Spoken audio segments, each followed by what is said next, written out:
Family, 4 generations are in the army, so I can say that army is in our blood. If you remember 1971, Yeah. the last time Indian Navy was actually in its operational form, Bangladesh was formed. One thing was sure that I'll join the army. On one hand, the politicians are improving relations with China. Hindi chini bye bye, Hindi Right. chini bye bye, and then suddenly there's a war, and Pahalgam was against civilians. Right. But the sentiments were similar. It was heartbreaking.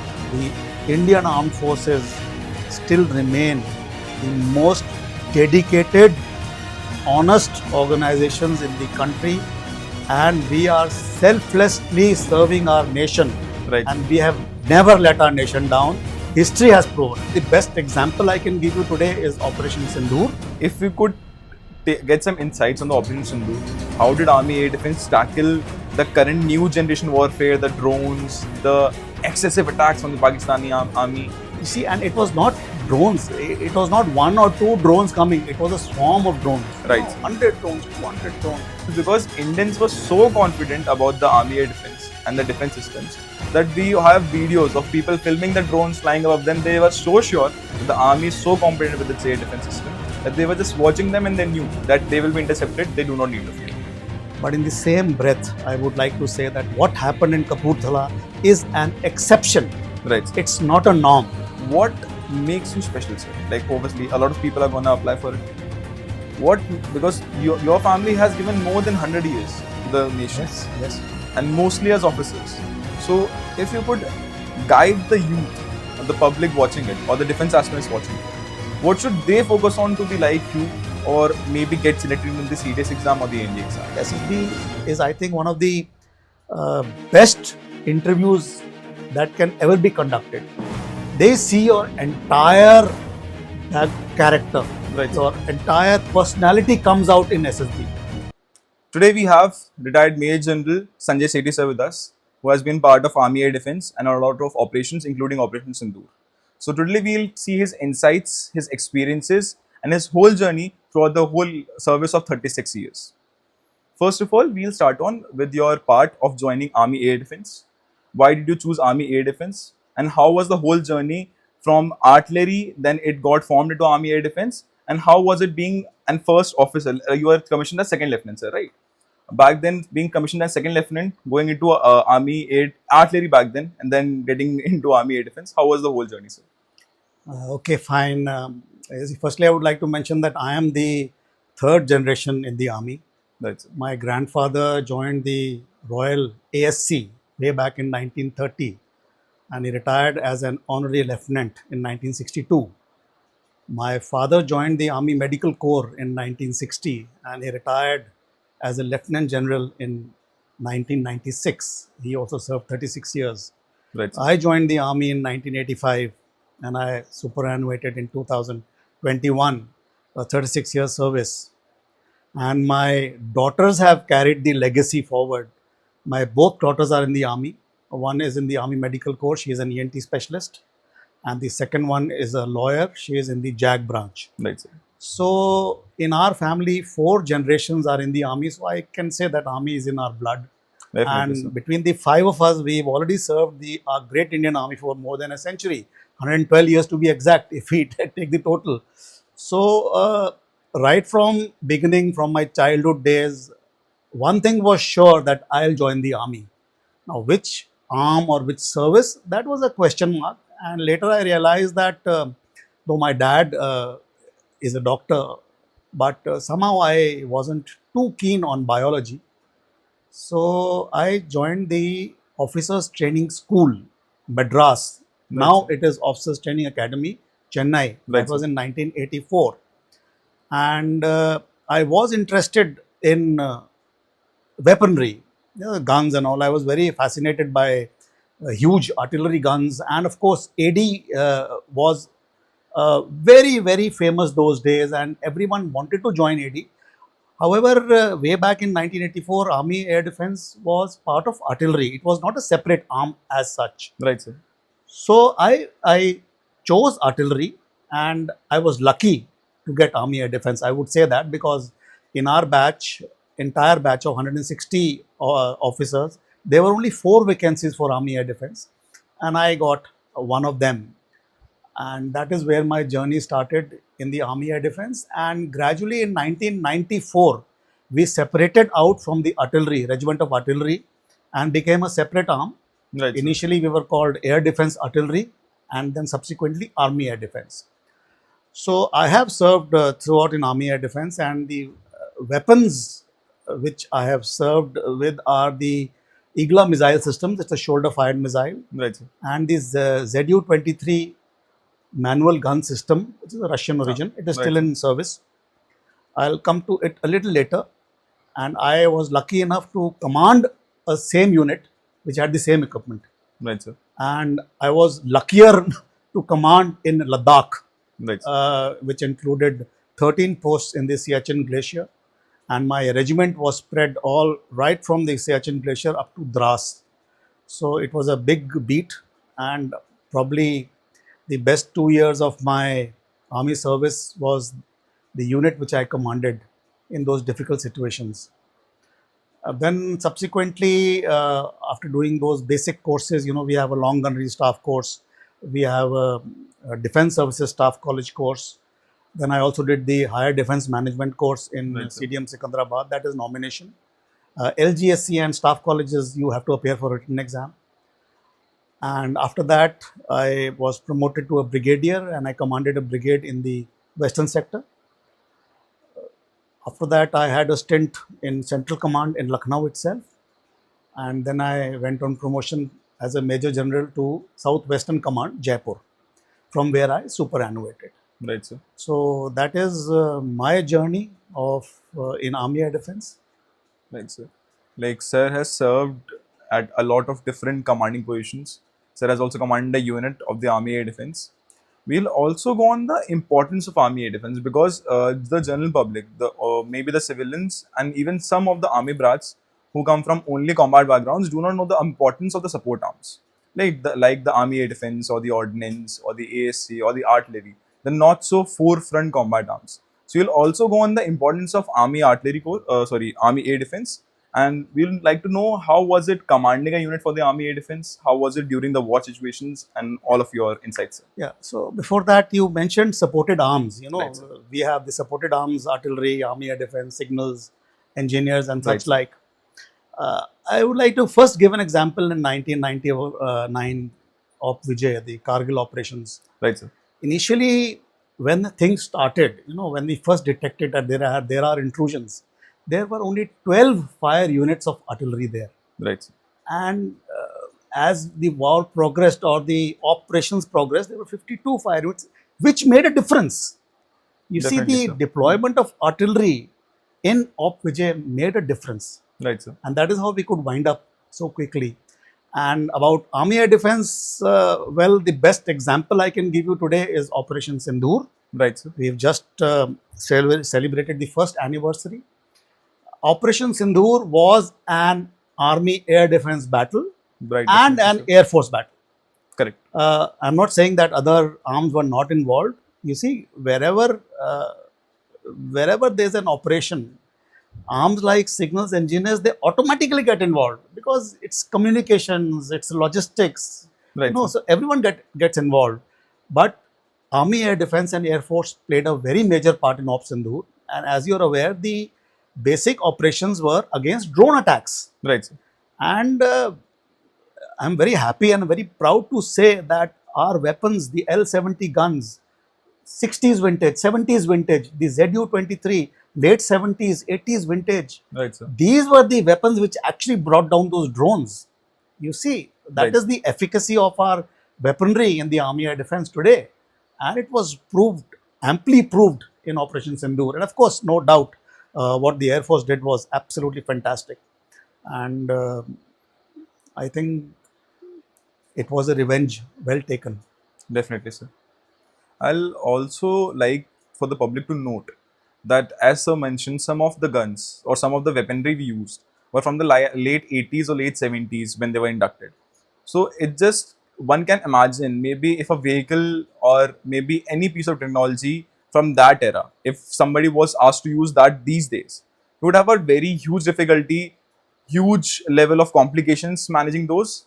But it is the efficacy and the efficiency of the Indian Armed Forces that using such weaponry, which may seem not so fit, or maybe though they are very fit, using them they took so good revenge, so good defense systems, and so good on all of the fronts. Totally hearts off to the army, sir. Yeah, so here I would also like to mention that it's all a game of logistics, Right, sir. and here I'll be failing in my duty if I don't mention the services, the ordnance and the medical corps and the EME, the electronics and mechanical engineers, the ASC, the Army Right, sir. Service Corps, which are backing us in our operations. Definitely, sir. The feeding of ammunition, the amount of ammunition we were spending on a daily basis was colossal. The ZU-23 or the L-70 or other ammunition. But our logistics was absolutely strong. So that's why I say it is not one arm or service. It is a combined effort of our Indian Armed Forces. Right, sir. So nobody talks about Navy, but one should know that Navy was there ready. Right, sir. They had blocked Karachi, that nothing can move out of Karachi. They were in a position to do Right, that. So it was a combined effort, and I would say our Indian Armed Forces proved their mettle in Operation Sindoor. As we say, the last time when Indian Navy was in the battlefield, a new nation was formed. Like if you remember 1971, Yeah. the last time Indian Navy was actually in its operational form, Bangladesh was formed. The two countries broke up. So we can definitely not ignore the importance of Indian Navy or even Indian Air Force. We'll also take the point of the sentiments of the army personnel. When an incident like the Pahalgam or maybe any other incident on the armed forces happens, there's a lot of distress among the civilians. What are the conditions among the army men? How do they face it, and what's the feeling inside themselves? You see, you talk about Pahalgam, Right, sir. which happened last year, or we talk about Pulwama, which Right, happened in 2019, or Uri, which happened in 2016. Right, sir. Now, 16 and 19 was an attack against soldiers, it was Right. against the army or the CRPF. And Pahalgam was against civilians. Right. But the sentiments were similar. It was heartbreaking. Right, sir. Losing our, whether they are troops or whether they are civilians, they are our countrymen. They are our Right. brothers and sisters. So losing them is actually heartbreaking. And Pahalgam, yes, it was very, very sad, the loss of 29 gentlemen who were there on a holiday with their families, and in front of their families, they were killed ruthlessly, and some bad statements made by those terrorists. Yes, it did develop a lot of anger, Right, sir. and right from day one, we knew that there is going to be a response. It took time, Right, sir. if you remember. It took time, but it did happen. And when it happened, you know the results. Definitely. Similarly, what happened in Uri, the surgical strikes, or what happened in Pulwama, the Balakot. So, Indian armed forces have responded whenever the nation has required them. Right, sir. And I can very proudly say that we have never let the nation down. Agreed, sir. Fine. Right. You can start off from 1947-48 when those Pakistanis attacked us. We threw them back, even with temporary made airfields in Ladakh or Right, sir. Srinagar. We landed our aircrafts, we threw them out. Or we talk about 62. 62, yes. With China, I would again say that it was not the army which led the nation down. There were other factors. Agreed, sir. You see, if you have to go to war, you have to prepare the army for it. On one hand, the politicians are improving relations with China. Hindi chini bye bye, Hindi Right. chini bye bye, and then suddenly there's a war. You are unprepared. What happened in 71? Prime Minister Indira Gandhi wanted the army to go in April Right, sir. 1971. But General Manik Shaw, the chief at that time, he stood firm. He says, ma'am, we are presently not ready. Give me time, 6 months. And he gave a date. Right, sir. In December, and that is when we attacked. And you see the results. You just mentioned a new Definitely. country was born.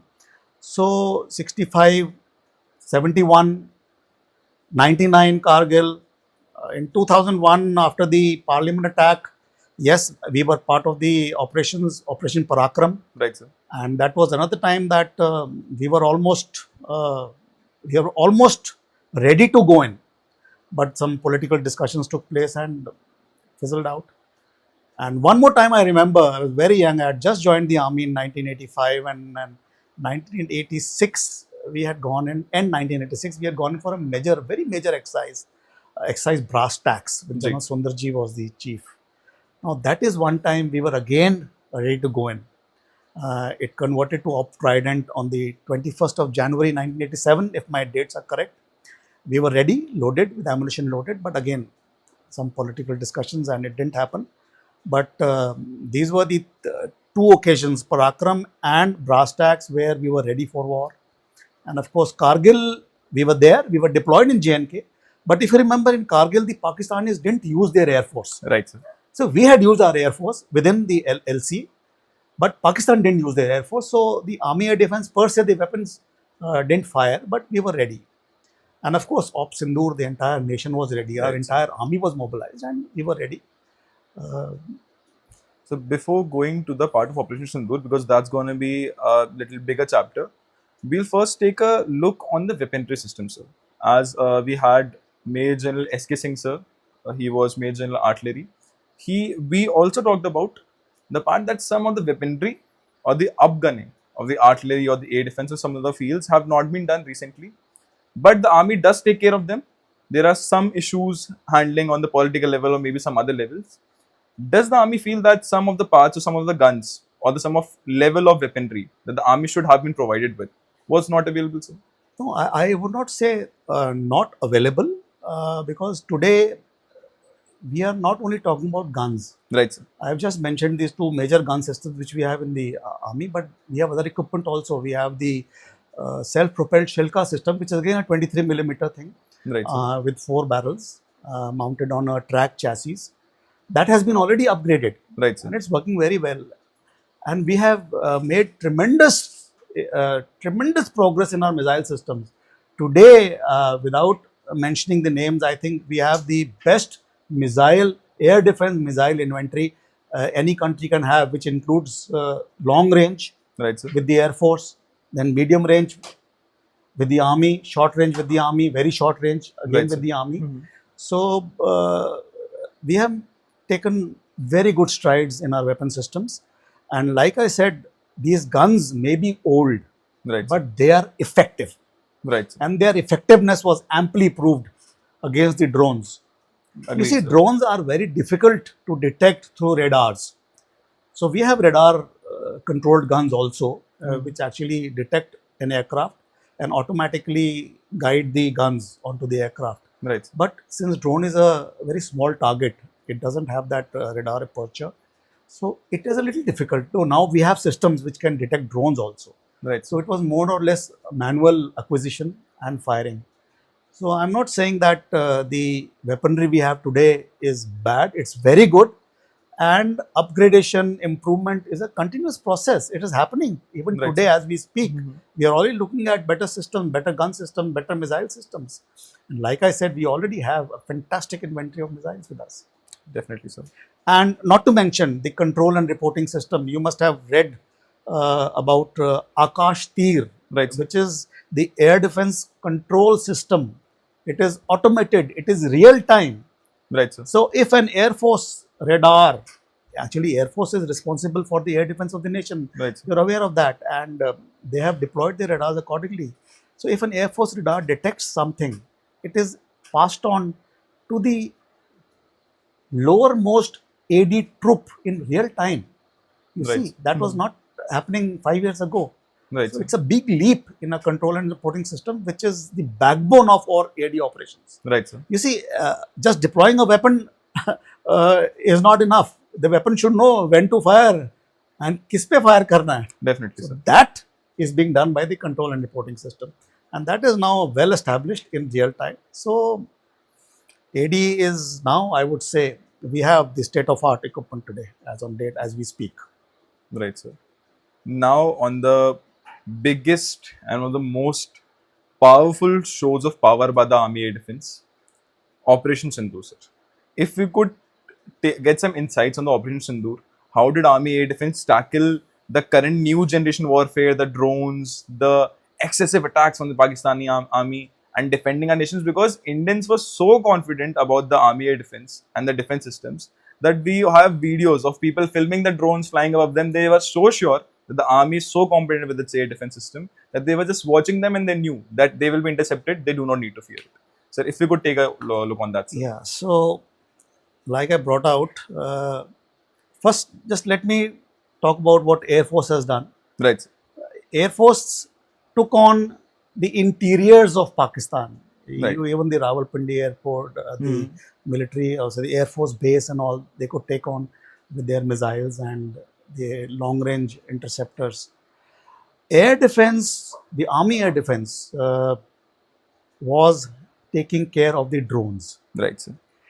You see, and it was not drones. It was not one or two drones coming. It was a swarm of drones. Right, sir. 100 drones, 200 drones.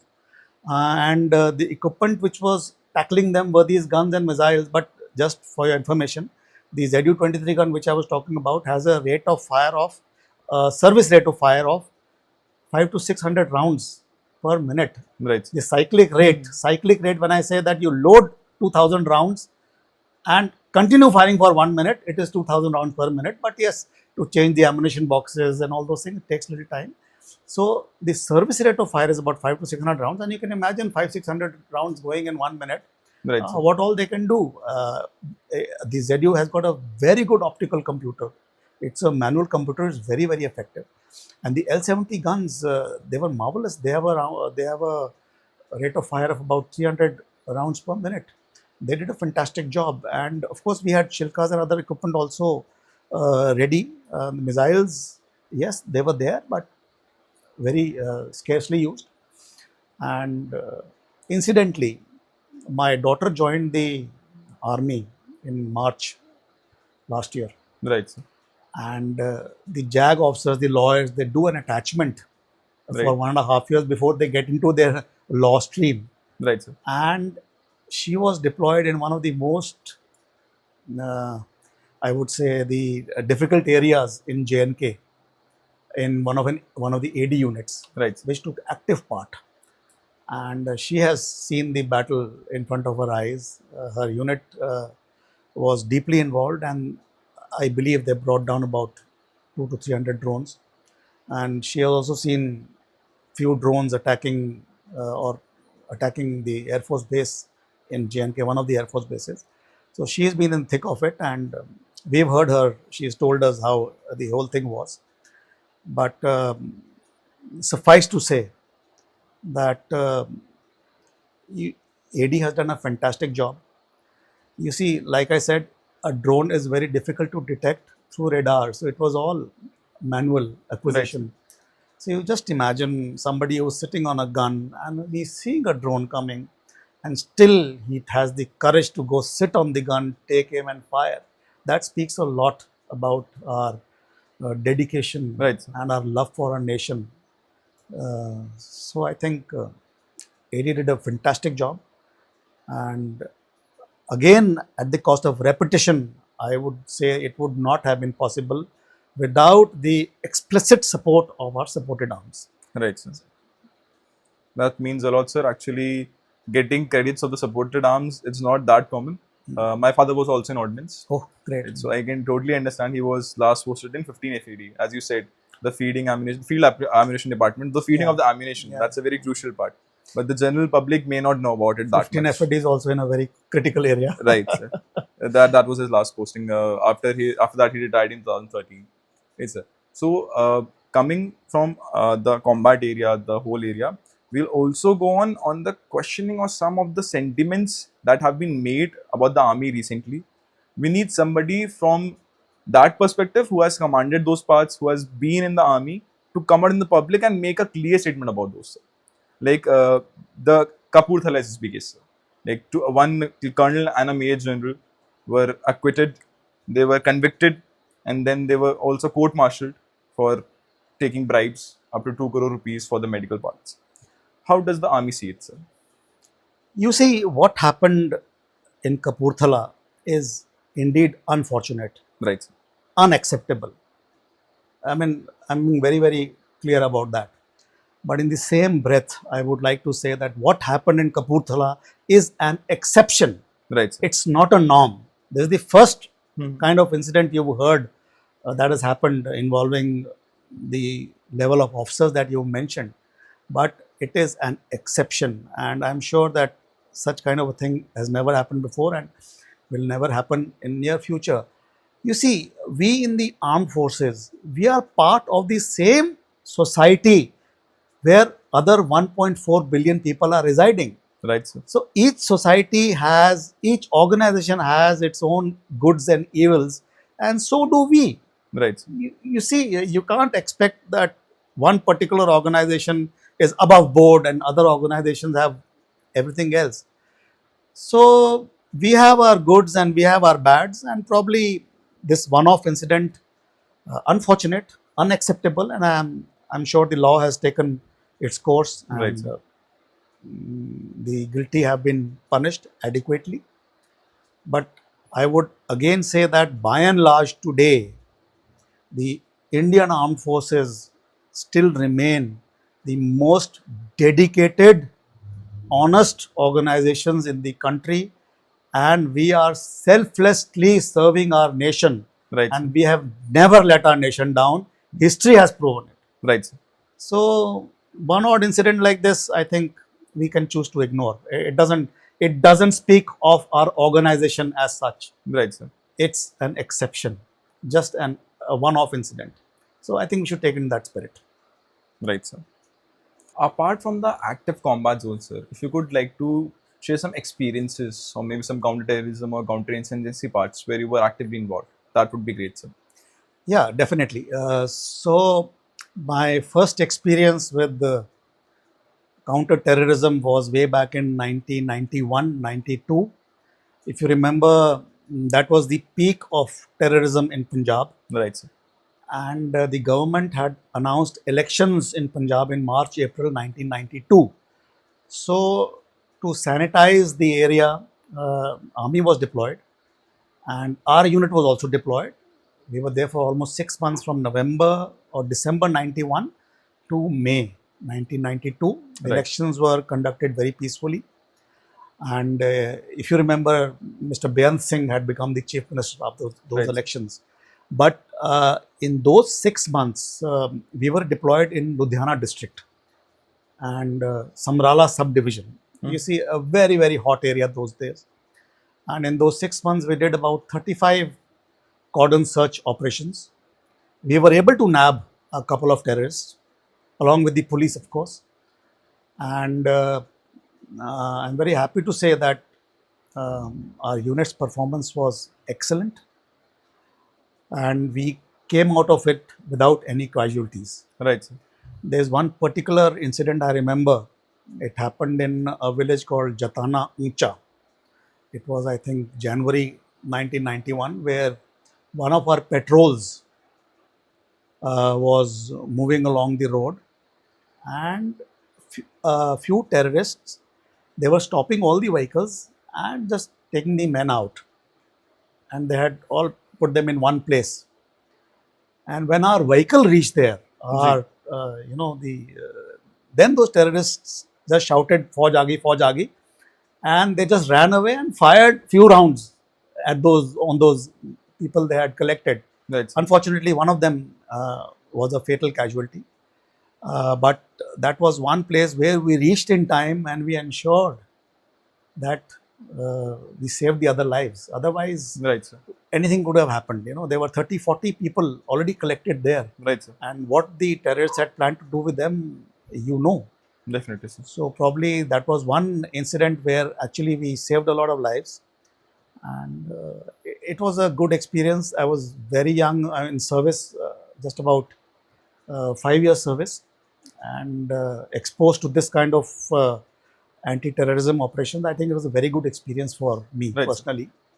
Secondly, I will talk about 2004, 2005, where I was posted in a very hot area in JNK, Right, sir. in staff, in a core headquarters. So that was another time we were dealing with terrorism, not only terrorism, it was counter-insurgency also, because you're aware that people are crossing the LC all over. So that was another experience where we had both counter-insurgency and counter-terrorism operations. A very good experience again. So those two incidents I thought I'll mention. Right, sir. Apart from the combat Right, sir. role which we are doing on a daily basis, or we were doing till I was in service. We also noted that, sir, you passed out from OTS back then, which is now OTA Chennai, Yeah. which is currently a short service commission entry. Yes. So generally, those officers either serve for 14 years and then they can apply for permanent commission. But we generally see that most of the officers either do not go for the permanent commission, or even if they go, they are not many who get that permanent commission accomplished. So how was that part, sir? Yeah. So firstly, I would like to say that it is not 14 years. 14 is the maximum you can serve. Right, sir. But the first opportunity you get for a permanent commission is after 5 years. Right, sir. So in our times, I'm talking about way back in 1984-85, we were a batch of 160, and one third, I would say, Right, sir. roughly about 55 of us got permanent commission after 5 years.